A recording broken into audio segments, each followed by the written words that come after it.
Hey Leos, how y'all doing? Welcome. We're going to be doing your February general reading here. So let's talk about your meditation. Wow. So I saw a dragonfly immediately, which is Ace of Swords energy. It's about dream time. It's about connecting in with the truth amidst a bunch of confusion or illusion, as it were. What's really interesting though is that I was taken to the land of the fae, like the fairy people. Like it was very magical, mystical ride. I almost said magical carpet ride, but okay. I was taken to this because I saw the dragonfly and then I saw it kind of be in the sky and it was hovering over this like beautiful fairy realm.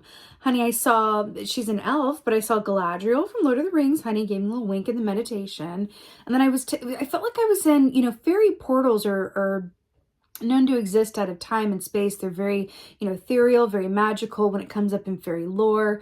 It's all about, allowing yourself to disconnect from your current reality and just exist outside of time and space and everything of your everyday mundane life. So it's really interesting that with the dragonfly. Now, normally when I see dragonfly, it's very much about pay attention to your dream times, which is also related to fae energy as well, and seeking out, the truth and like get your clarity. But I want to reverse it for you guys because I also saw this dragonfly, interestingly enough, turn into a brooch.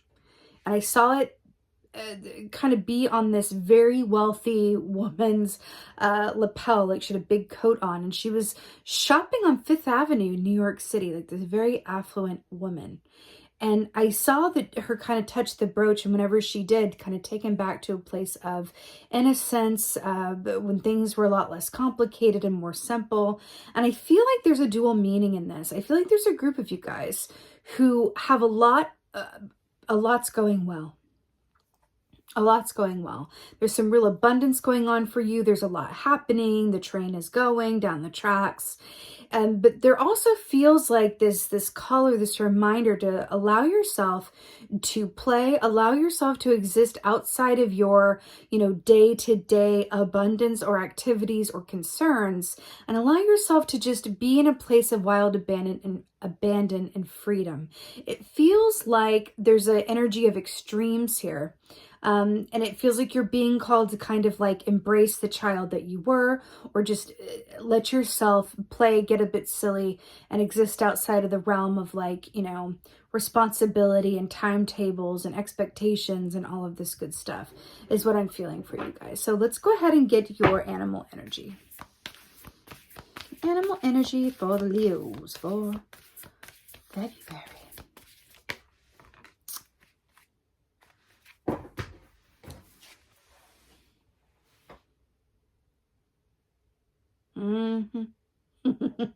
Okay, let's talk about butterflies. Okay, fascinating. So butterflies, first of all, this is beautiful air energy, as is the dragonfly. Butterflies are very much about transformation, about metamorphosis. They're about all of the stages and phases that it takes to get to this fully formed butterfly situation. So we have the egg, right, which goes into the caterpillar, which goes into the chrysalis, which then turns to goo, transforms, undergoes metamorphosis, and then emerges as the beautiful butterfly, right? The thing about this energy, though, about the butterfly energy, is that this is not an emphasis, as it is here, on how beautiful you look fully formed. But I do feel like it's commenting on the fact that there is a lot going well for you and a lot going, right? It's flight. You're in flight, and I can feel it. But I feel like the emphasis here with this butterfly is really about allowing yourself, if you need to go back to the caterpillar stage, move a bit slowly. If you need to go back to the chrysalis and go inside and be goo, then please do. It feels important. Also, keeping in mind that we have Mercury in retrograde, we have Venus in retrograde, which is directly tied to how we communicate, the timing around things, and also how we view things, our perspective, right? The butterfly also equates to a Three of Swords energy in the tarot, which speaks of heartache, heart pain, that usually stems from the past, but we usually come up against that pain when we are resisting change of some sort. I feel like for some of you guys, this change is happening around you and there's a natural resistance to it. And it just feels a bit like this is a lot all at once, or this is just a lot right now. I keep hearing that. I feel like there's another group of you guys that are getting what you wished for. But the thing about wishes is, they say like, be careful what you wish for, and that people moan the loudest when they get what they want.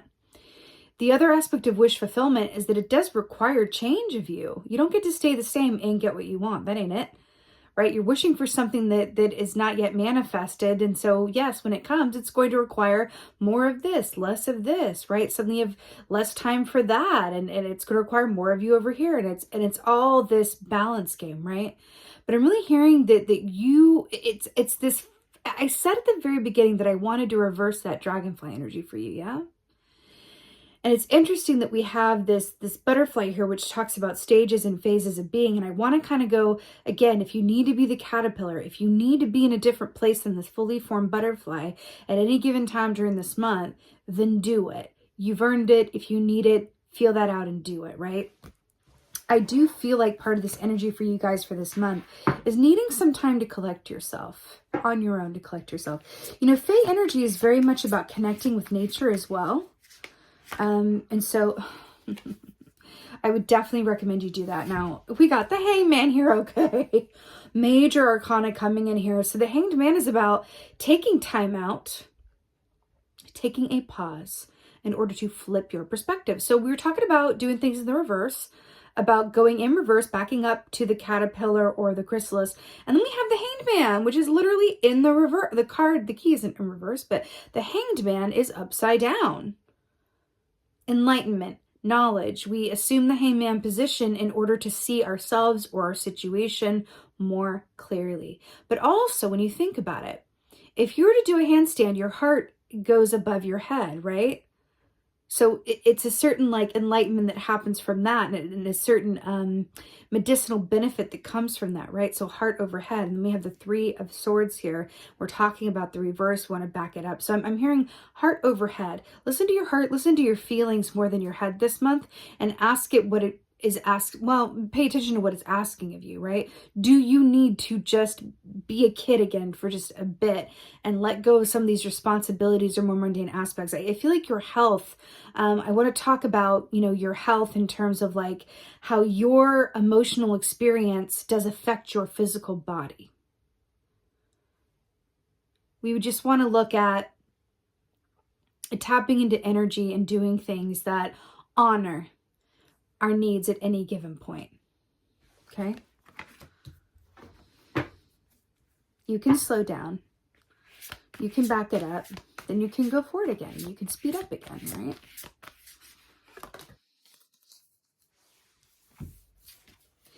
Eight of Cups. Interesting. Salmon energy. It was salmon here. Salmon energy is very much about allowing yourself to go with the flow, right? And knowing that in doing so, that is the path of least resistance. Fish are all about flow and fertility and abundance that exists of surrendering to the will of spirit or the universe, right?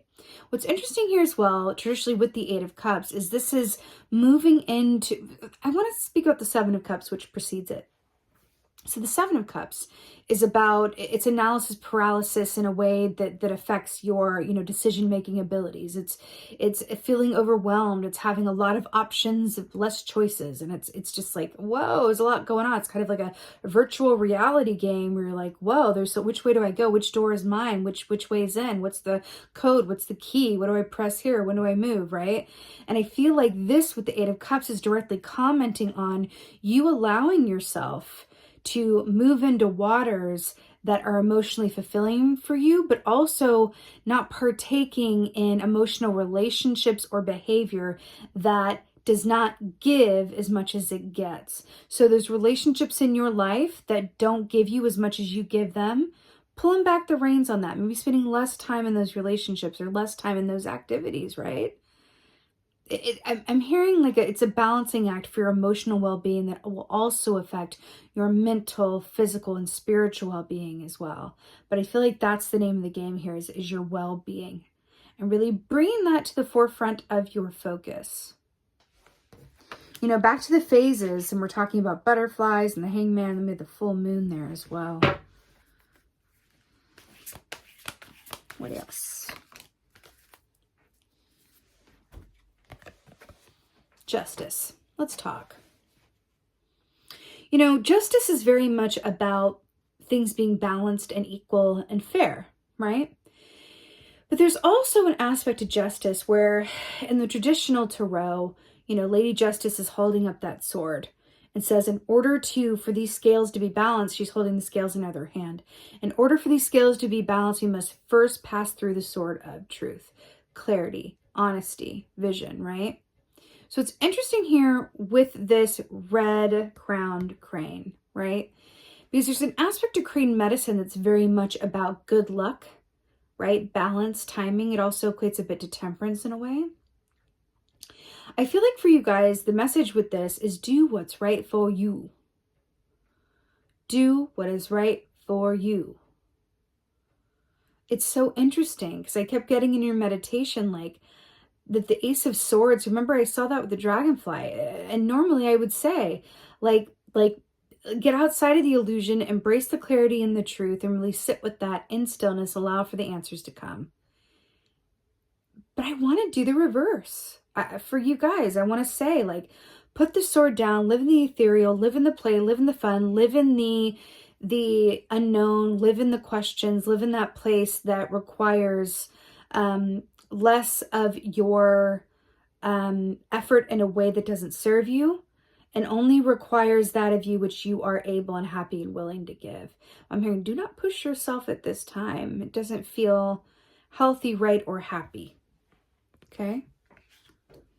Yes. Let's get a clarifier for the hangman here.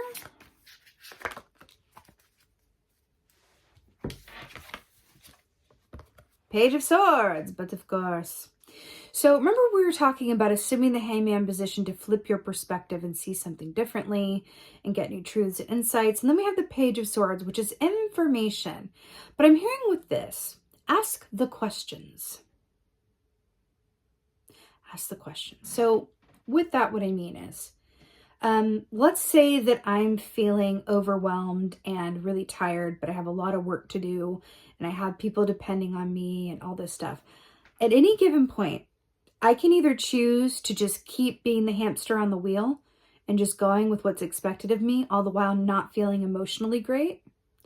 Or I can sit in with the emotions as they arise, use them as my personal compass, right? Which they are meant to be. And I can go, okay, I have all this to do, but I'm feeling real crap right now. Like, what is that about? And what is it? What are my feelings trying to tell me? And then I can go, oh, I've been overdoing it. I've been overworking. This is my emotions. That's why I'm not feeling so great. I'm feeling like I just need to play or rest. But the taskmaster, the ego, is going, no, you can't. Bad things will happen if you do that. You wanted this. Keep going for it or just keep pushing. No. So I'm going to sit down, ask the questions, and then accept the answers that arise.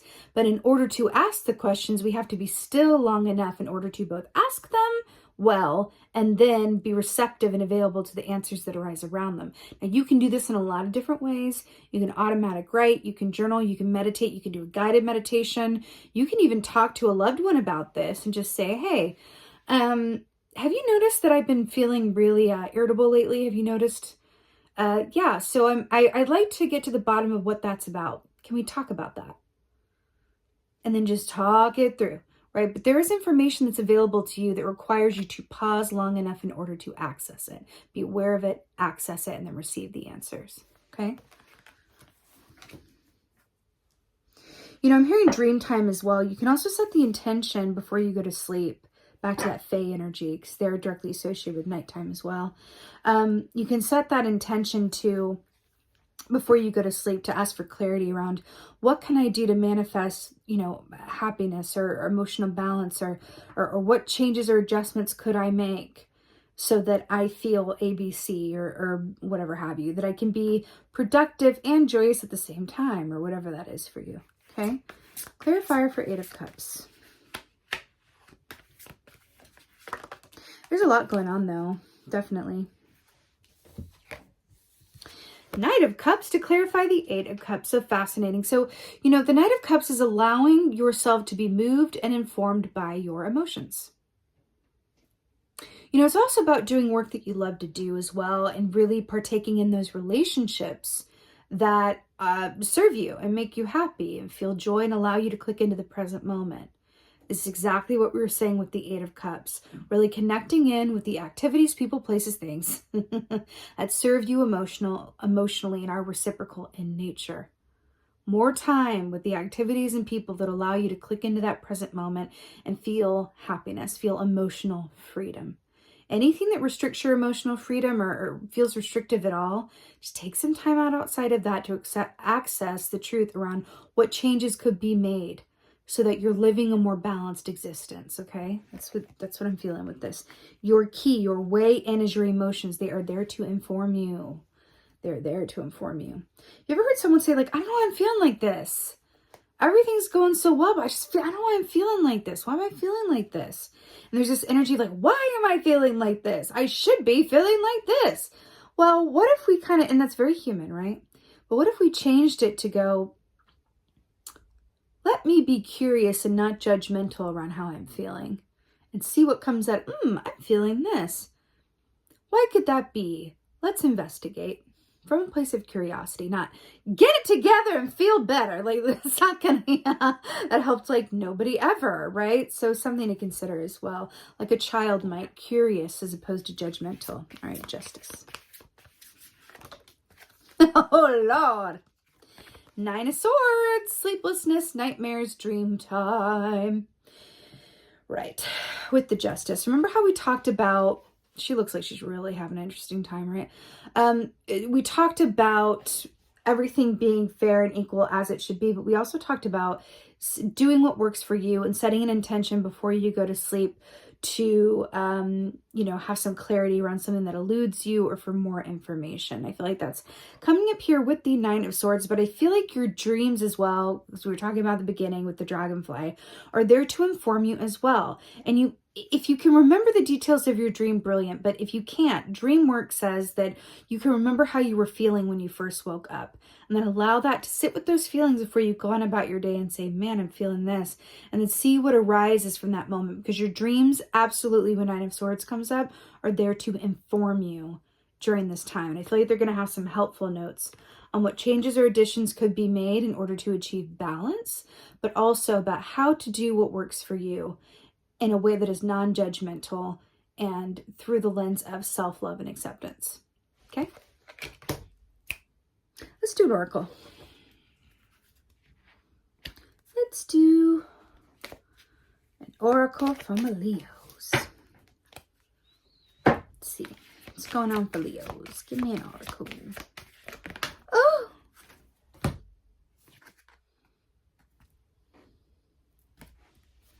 She's one of my favorites.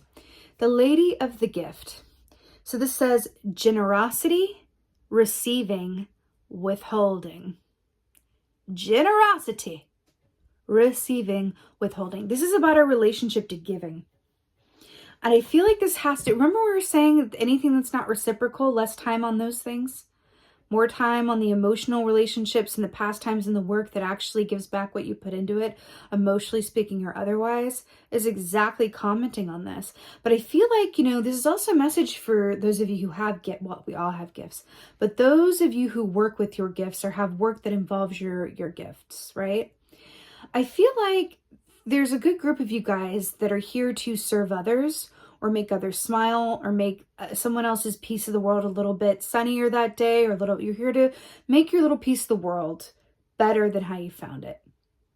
And I feel like in these times of confusion or during this month of miscommunication or, whatever may or may not be going on, I feel like it can help serve as a reminder to click into, why am I doing what I do? To help others, to make the world better, to ABC, XYZ. And if you can click in with the reason that you do what you do, I feel like that is going to be so incredibly helpful. Remind yourself of the gift inherent in you doing what you do. And I feel like that is going to be enormously helpful.